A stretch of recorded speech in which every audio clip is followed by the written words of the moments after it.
नमस्कार। हम चर्चा कर रहे थे संगीत साधना एक योग के विषय में। संगीत साधना जो योग है उसमें ध्यान जो है उसके विषय में हम चर्चा कर रहे थे। तो ध्यान जो है वो हमारी कला को, उसके प्रस्तुतिकरण को और उसकी एक निरंतरता को जो है एक सूत्र में पिरोकर जो है हमारे को रस निष्पत्ति करने में, यानी उसके आनंद से परिचय कराने में हमें बहुत मदद करता है। और ध्यान जो है वो बहुत बिना ध्यान के तो कुछ भी नहीं है। हम यदि किसी का ध्यान करेंगे तभी तो हम उसके विषय में जान पाएंगे या उसका आनंद उठा पाएंगे। और ध्यान करने के साथ साथ जो है निरंतर उसका अभ्यास बहुत ज़रूरी है। हमने ध्यान तो किया, हमारे मस्तिष्क ने अपना काम किया, मन को भी अच्छा लगा, लेकिन जब तक हम उसका अभ्यास अपने कंठ से या अपने वाद्य पर वादन करने से नहीं करेंगे तब तक कुछ भी रस की निष्पत्ति नहीं होगी। एक नर्तकी के लिए भी जब तक कि वो अपने नर्तन का जो है अभ्यास नहीं करेगी, जब तक उसके प्रस्तुतिकरण में वो पूरी भाव भंगिमाएँ जो कुछ भी चीज़ें नृत्य को लेकर महत्वपूर्ण है उसको लेकर पूरा उसमें डूब नहीं जाएगी, तब तक उसका आनंद हमें प्राप्त नहीं होगा। तो इसलिए एक यौगिक प्रक्रिया जो है संगीत साधना, उसका ध्यान एक बहुत ही महत्वपूर्ण पहलू है। अब तीसरी बात आती है कि हम कैसे बैठते हैं। तो देखिए, बैठने की बात करते हैं तो उसमें हमें एक आसन की आवश्यकता होती है। आसन का मतलब हम जैसे बैठे, ये भी एक आसन है, इस आसन पर बैठो, ये आसन करो। हम अक्सर सुनते हैं कि जो है ये प्राणायाम करने के लिए आपको अमुक आसन पर बैठना है, पवन मुक्त आसन आपने करना है, आपको जो है वज्रासन पर बैठना है, आपको इस अमुक आसन को आपको करना है। तो ये आसन शब्द जो है ये कहाँ से आया, ये आसन क्या है? एक आसन तो होता है जिस आसन पर बैठते हैं, यानी वो एक वस्त्र या एक कंबल या एक ध्यान करने कुछ हम बिछा कर जिस पे बैठते हैं उसको आसन कहते हैं। तो उसी का दूसरा एक और रूप है जिस पर कि हम बैठकर, उस आसन पर बैठकर ही हम अपनी साधना करते हैं। तो संगीत साधना के लिए विशेष तौर पे मैं गायन की बात करूँगी कि एक सुखासन, 3 प्रकार के आसन है। सुखासन जिस पर मैं बैठी हूँ, हम उसको पद्मासन भी कहते हैं, यानी सुख से बैठे, आराम से बैठे हैं। और इस प्रक्रिया में बैठने से हमारी जो मेरुदंड है, हमारी जो स्पाइन है, रीढ़ की हड्डी है, वो एकदम स्ट्रेट होती है और वो हमारी श्वास की प्रक्रिया को पूरे नेवल तक, नीचे तक जाने में बहुत सहायक होती है। यदि हम इस प्रकार का पोस्चर बना के बैठें या हम बिल्कुल झुक जाएं तो हमारी पूरी तरह से सांस जो है अंदर बाहर निकलने में कहीं ना कहीं दिक्कत होगी, या हम जो आवाज़ हम निकाल रहे हैं वो भी पूरी तरह से नहीं आएगी। तो यानी आसन का बहुत बड़ा महत्व है। और इस यौगिक प्रक्रिया में सुखासन और इसके अलावा वज्रासन यानी दोनों पैरों को पीछे करके आप बैठते, जैसे कि नमाज़ पढ़ने की प्रक्रिया में आप देखिए कि वज्रासन पर बैठा जाता है। वज्रासन हमारे न केवल हमारे रियाज के लिए बल्कि शरीर के लिए बहुत ही फ़ायदेमंद है। और आवाज़ की निकासी के लिए, आवाज़ जब हम ध्वनि निकालते हैं, गमक लेते हैं पूरी आवाज़, तो खुलकर आवाज़ बाहर निकलती है। उस्ताद आमिर ख़ान साहब जो है वज्रासन पर बैठकर ही अपना रियाज़ करते थे, अपनी प्रस्तुति देते थे। वादन की बात करें तो तबले में बनारस के महान गुणी महाराज किशन महाराज जी, वो वज्रासन पर बैठ के तबला का वादन किया करते थे। तो ये वज्रासन बहुत ही महत्वपूर्ण है, यानी एक प्रकार का आसन। तो सुखासन और वज्रासन। तीसरा आता है आपका वीरासन। वीरासन क्या है? जिसमें कि हम अपने इस राइट घुटने को, पैर को हम आधा ऐसे ऊपर कर लेते हैं और इस प्रकार से बैठ के तानपुरा के हम ऐसे तानपुरे का वादन करते हैं। तो यानी ये पैर, जैसे आप कहते हैं कि हनुमान जी ने जो है एक पैर उठाया हुआ है, एक पैर आप जो है लेटा हुआ है, तो वो वीरासन कहलाता है। और ये आसन हमारे जब हम तानपुरा छेड़ कर जब हम गाते हैं तो हमारी आवाज़ को निकालने में बहुत अच्छा माना जाता है। और इसी आसन पर ही जो है अधिकतर रियाज़ करना चाहिए। और गायक जो हैं या गायिकाएं जो हैं इसी तानपुरे को, जो मैनुअल तानपुरा, ये तो छोटा तानपुरा है, मैनुअल तानपुरे पे जो बड़ा तोंबे वाला, उसमें जो है वीरासन पर बैठकर ही जो है गायन करते हैं या अपना अभ्यास करते हैं। तो यानी आसन बहुत महत्वपूर्ण है। हम सितार वादन की बात करें तो उसमें भी एक प्रक्रिया है जिसमें आप बैठते हैं, एक तरह का आसन है जिसमें आप बैठते हैं। आप सरोद बजा रहे हैं, उसमें भी एक आसन है।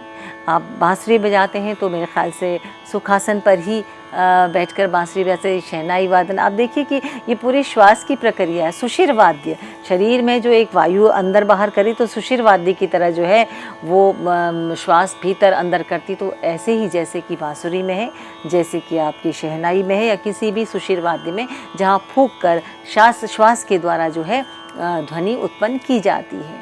तो यानी आसन बहुत ज़रूरी है। और यौगिक प्रक्रिया में वैसे देखा जाए, जब हम योगाभ्यास करते हैं तो उसमें भी हमें आसन की आवश्यकता होती है कि इस आसन पर हम करें या अमुक आसन हम उस मुद्रा को कर रहे हैं तो वो कहते हैं कि ये ताड़ासन है या ये वज्रासन है, ये पवन मुक्त आसन है, ये अमुक आसन है। तो आसन बहुत बहुत आवश्यक है। तो ये एक यौगिक प्रक्रिया का एक महत्वपूर्ण बिंदु ये भी माना गया है। इसके अलावा हम ध्यान की बात कर चुके हैं, बैठक की बात कर चुके हैं, श्वास की बात कर चुके हैं। हाँ, एक चीज़ और है जो बहुत महत्वपूर्ण है, वो है अनुशासन, यानी कि डिसिप्लिन। यदि अनुशासन जीवन में नहीं है तो जीवन एक व्यर्थ सा प्रतीत होता है। किसी भी चीज़ को हम अपनी दिनचर्या पे भी देखें तो अनुशासन की आवश्यकता होती है। तो हम संगीत की बात करें तो संगीत में अनुशासन क्या है? संगीत में अनुशासन है कि हम अपना नित्य रियाज़ करें। हम एक समय अपना निर्धारित करके इस समय हम रियाज़ करेंगे, और जब हम रियाज़ करें तो हमारे को ये ध्यान देना है कि हमें श्वास का ध्यान देना है या ध्यान केंद्रित करना है या किसी आसन पर हमने करना है। ये सब चीज़ें अनुशासन ही तो हैं। और जब रागदारी संगीत की बात करें तो राग की का जो डिसिप्लिन है उसको थ्रू आउट हमने फॉलो करना है। तो ये भी तो एक अनुशासन है। तो इस अनुशासन का हमेशा पालन करना है। यदि हम अपने कोई चीज़ हमें नुकसान दे रही है, देखिए विद्यार्थी अक्सर प्रश्न करते हैं कि हमें जब हम गाते हैं तो हमारा गला बैठ जाता है, या हमें क्या करना चाहिए, कि हमें लगातार गर्म पानी पीना चाहिए, या हमें कुछ खट्टा नहीं खाना चाहिए, या हम कुछ और चीज़ों को जो उसका आनंद नहीं ले सकते। ऐसा नहीं। अनुशासन का मतलब होता है कि जो आपके शरीर को नुकसान न पहुँचाए, उन चीज़ों का पालन, उनका आस्वादन ले सकते हैं।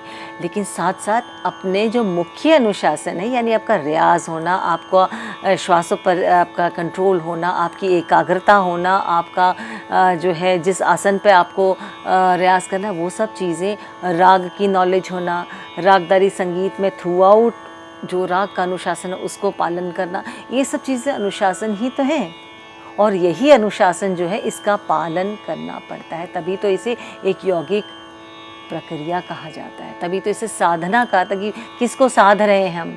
हाँ, आहत साधि साधि सुख पावे, यानी आहत का कोई साधना करते करते करते करते सुख की प्राप्ति होती है। और ये आहत क्या है? यानी जो हम बजा रहे हैं, गा रहे हैं, जो भी हम संगीत का अभ्यास कर रहे हैं, उसका अभ्यास करते करते करते करते करते तो हमें कुछ एक आनंद की प्राप्ति होगी। किसी भी कार्य को जब हम आरंभ करते हैं तो शुरू में वो कार्य थोड़ा बोरिंग लगने लगता है। वो हम बार बार, यदि हम कहते हैं कि बार बार आप तबले पे 3 ताल बजाइए, तो 3 ताल बजाते बजाते बजाते कभी कभी उसको शायद लगने लगता है कि कुछ नया क्यों नहीं है। लेकिन ये उस वक्त रियलाइज़ नहीं होता कि यही बार बार करने से जो एक स्मूथनेस, जो एक गोलाई और जो एक पकड़ जो है वो मजबूत हो रही है, उसका आभास जो है वो बहुत बाद में होता है। तो चाहे वो गायक हो, वादक हो या नर्तक हो, नर्तकी हो, उसको अपने अभ्यास को, अनुशासन को ध्यान में रखते हुए लगातार करना चाहिए। एक पंक्ति है कि करत करत अभ्यास के जड़मती हो तो सुजान, रसरी आवत जाते सिल पर परत निशान। अभ्यास को तो निरंतर करते रहना चाहिए। और देखिए यौगिक प्रक्रिया में जब हम योग की बात करते हैं उसमें भी तो अनुशासन है। अनुशासन को आपको रखना ही पड़ेगा। उस अनुशासन को रखेंगे तभी आपको परिणाम प्राप्त होंगे। तो उस अनुशासन में ना केवल रियाज आता है बल्कि अनुशासन में आपका स्वास्थ्य भी आता है। आप यदि स्वस्थ हैं मन से, मस्तिष्क से और शरीर से, तो आपको आनंद आएगा ही आएगा। आपकी एकाग्रता जो है वो बनी रहेगी। यदि हम कहीं, आप खुद इस चीज़ को महसूस कीजिए, यदि हम अस्वस्थ हैं तो हम गा तो रहे हैं, हम रियाज तो करें, लेकिन सुर कहीं कमज़ोर लग रहे हैं या सुर कहीं ठीक से नहीं लग रहे हैं, तो हमें भी वो अच्छा नहीं लगता और वो हम कहीं डिस्टर्ब फील करते हैं। तो इसके लिए हमें एक स्वस्थ शरीर का होना बहुत ज़रूरी है, और स्वस्थ शरीर जो है उसमें ही स्वस्थ मन वास करता है, ये तो हम सभी जानते हैं। तो स्वस्थ शरीर के लिए हमें इस जो साधना को, जो हम एक यौगिक प्रक्रिया मानते हैं या जो योग मानते हैं, इसके जितने भी चरण हैं उसको हमें मानना चाहिए। और संगीत अपने आप में योग है, अपने आप में योगाभ्यास है, जिसमें कि हम ध्यान को केंद्रित करने में बहुत हमें सुविधा होती है। एकाग्र चित्त से ही आप उस काम को कर सकते हैं। तो संगीत अपने आप में एक ऐसी अमूल्य निधि है जिससे कि हमें मन की एकाग्रता बहुत जल्दी होती है। आप यदि कुछ गा बजा रहे हैं तो आप उसी के विषय में सोच रहे हैं, आप सोच रहे हैं कि मैं राग भैरव गा रहा हूँ, तो मैं राग भैरव में कैसे मुझे इसका आलाप करना है, कौन से स्वर को किस स्वर से जोड़ के कैसे राग को बढ़ाया जा सकता है। हमारा ध्यान कहीं और नहीं है। हमारा ध्यान ये नहीं है कि इस कमरे के बाहर क्या हो रहा है, या विश्व स्तर पर इस समय कौन सी न्यूज़ है जो बहुत तेज़ी से फैल रही है, या मेरे इस रूम से बाहर जो है मेरे मित्रगण वो क्या चर्चा करे, कहीं कोई ध्यान नहीं। सिर्फ और सिर्फ जो ध्यान, जो एकाग्रता है हमारी राग के प्रति होती है, और हम तभी राग का आनंद ले पाते हैं।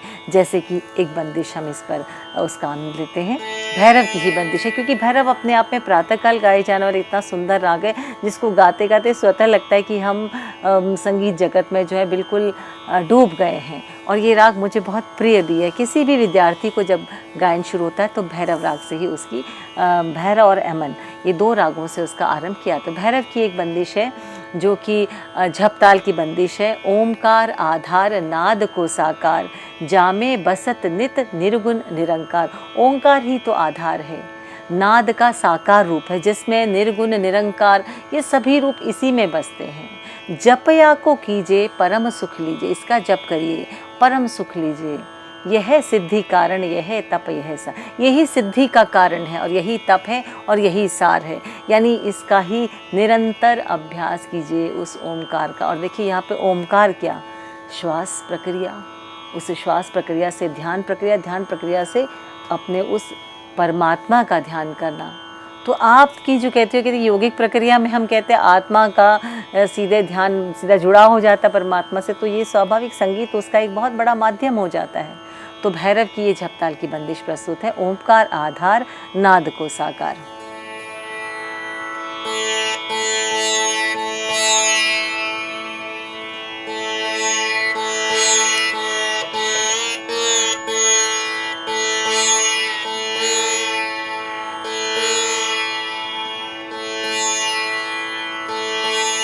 जब कोई स्वर इधर उधर होता है तो भी ध्यान जो है वो भंग होता है, इसलिए तानपुरे की तारों को जो है बिल्कुल सुर से सही मिला होना बहुत ज़रूरी है।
नीत जा में बसत नीत निरगुण निरंकार निरगुण निरंकार ओंकार धार ओंकार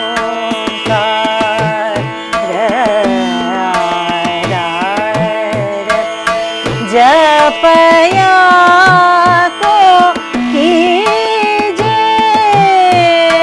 जपया को कीजे परम सुख लीजे यह सिद्धि कारण यह सिद्धि कारण यह तप यह सार ओंकार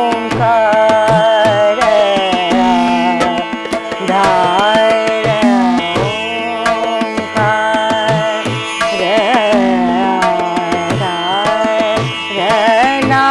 नाद को साकार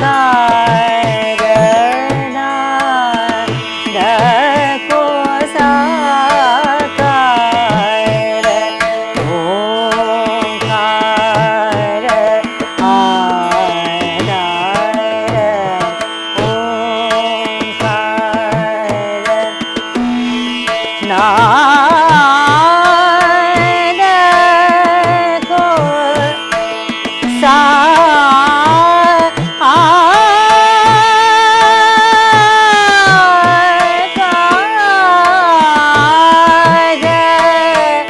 नाद को साकार ओंकार आधार नाद को साकार नाद को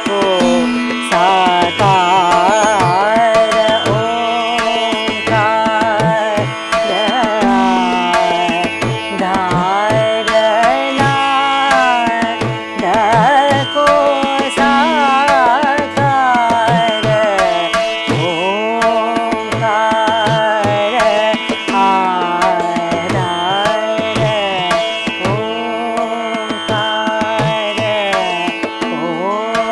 साकार ओंकार आधार तो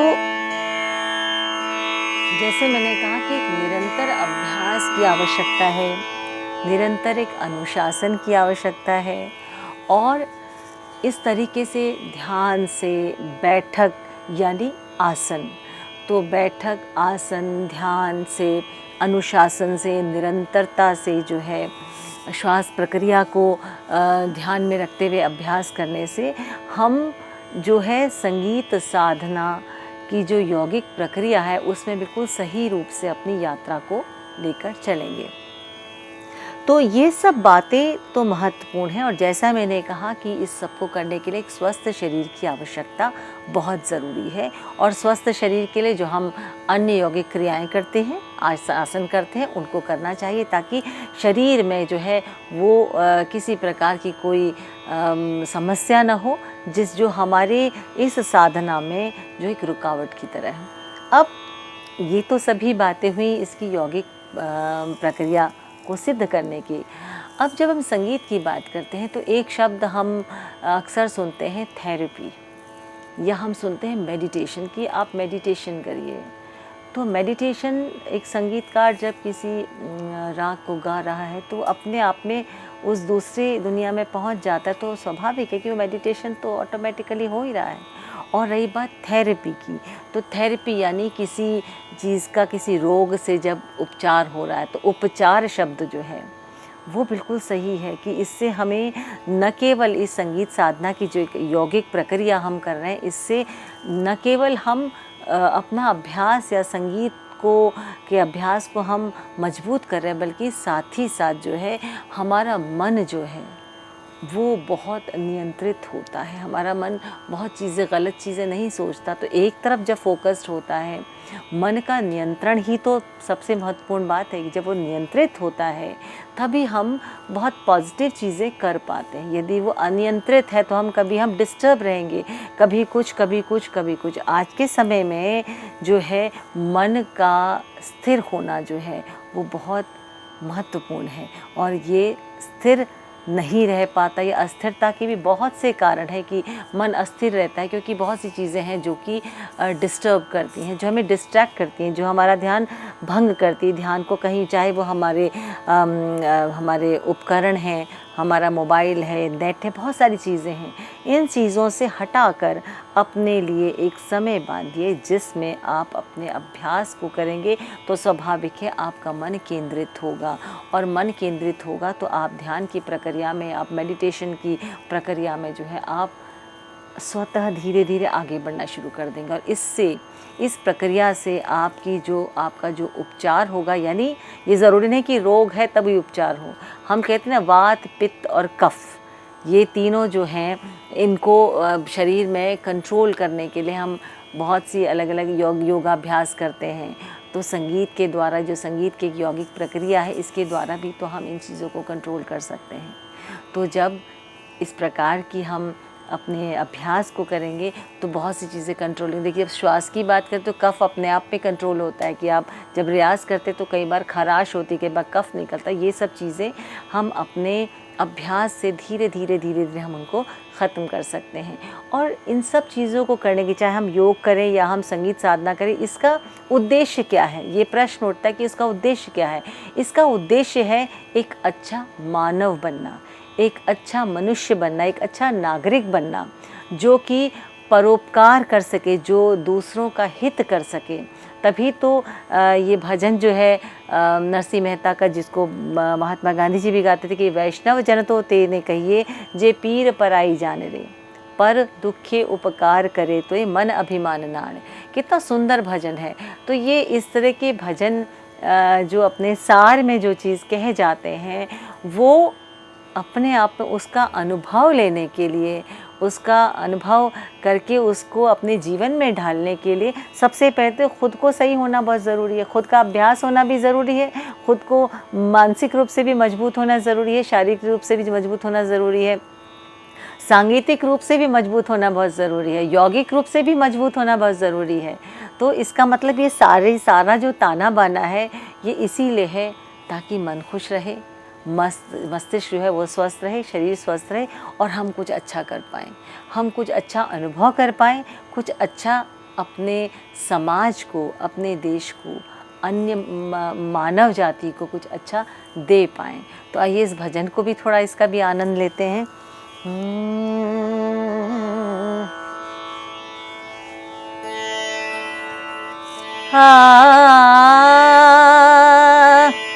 वैष्णव जन तो तेने कहिए, जे पीर पराई जाने रे। वैष्णव जन तो तेने कहिए, जे पीर पराई जाने रे। पर दुखे उपकार करे तोए, पर दुखे उपकार करे तोए, मन अभिमान नाणे रे। वैष्णव जन तो तेने कहिए, जे पीड़ पराई जाने रे। वैष्णव जन तो तेने कहिए। तो आप देखिए कि इस तरह के जो भजन है ये अपने आप में एक संदेश देते हैं कि वैष्णव का मतलब ये नहीं कि भाई हम जो सांसारिक उसमें वैष्णव मतलब कि मन से अच्छा सोचें। मन यदि प्रसन्न है, चित्त यदि प्रसन्न है, तो स्वाभाविक है आप औरों को प्रसन्नता बिखेरेंगे। और ऐसी प्रसन्नता बिखेरने के लिए आपको कुछ पहले से मेहनत तो करनी ही पड़ेगी। संगीत एक ऐसा साधन है जो कि चित्त को प्रसन्न तो करता ही है, लेकिन वो प्रसन्नता दूसरे तक भी पहुंचाता है। तो एक तरह से आप एक संगीतकार या संगीत साधक के रूप में जो है अपनी साधना को निरंतर करते रहेंगे, तो उसका जो एक परिणाम आएगा, आप चाहेंगे स्वतः ही आप उसको वितरित करना आरंभ कर देंगे। और संगीत एक ऐसा क्षेत्र है जिससे कोई भी अछूता नहीं है। वो अलग बात है कि संगीत के अलग अलग शैलियों से, अलग अलग पक्षों में जो है लोगों की रुचि रहती है, लेकिन कोई भी उससे अछूता नहीं है। तो संगीत के को एक योग प्रक्रिया कहना या संगीत और योग को जो है एक ही दृष्टि से देखना जो है वो मैं समझती हूँ कि बिल्कुल सही बात है। जब हम बार बार ये कहते हैं कि संगीत एक ही संगीत जो है वो एक यौगिक प्रक्रिया है या एक संगीत और योग का आपस का बहुत मजबूत संबंध है, वो बहुत ज़रूरी है। लेकिन अंत में एक चीज़ और कहूँगी कि चाहे वो संगीत हो या योग हो, हमें सीना बसीना तालीम की बात हम संगीत में कहते हैं कि आमने सामने बैठ के शिक्षा ग्रहण की जाती गुरु के द्वारा। ऐसे ही योग में भी आपको सामने बैठ के अपने गुरु से प्रशिक्षण आप जब पाते हैं, तभी सही तरीके से जो है अपनी उपासना को आप कर पाते हैं। तो इस संगीत की जो एक यौगिक प्रक्रिया की जो यात्रा रही है या संगीत साधना जो एक योग है, इसको आप करिए। और आज इस दिवस पे आप स्वयं अपने मन में ठानिए कि हमने अपने जीवन को एक अनुशासनबद्ध बनाना है और उसके अनुरूप ही हम, चाहे हम संगीत की साधना करें या हम यौगिक आसनों की करें, बात तो एक ही है। तो इसको आप निरंतर करिए और अपने आप को, अपने मन, मस्तिष्क और शरीर को जो है स्वस्थ रखिए। इसके साथ ही आज का व्याख्यान मैं यहीं पे संपन्न करती हूँ। नमस्कार।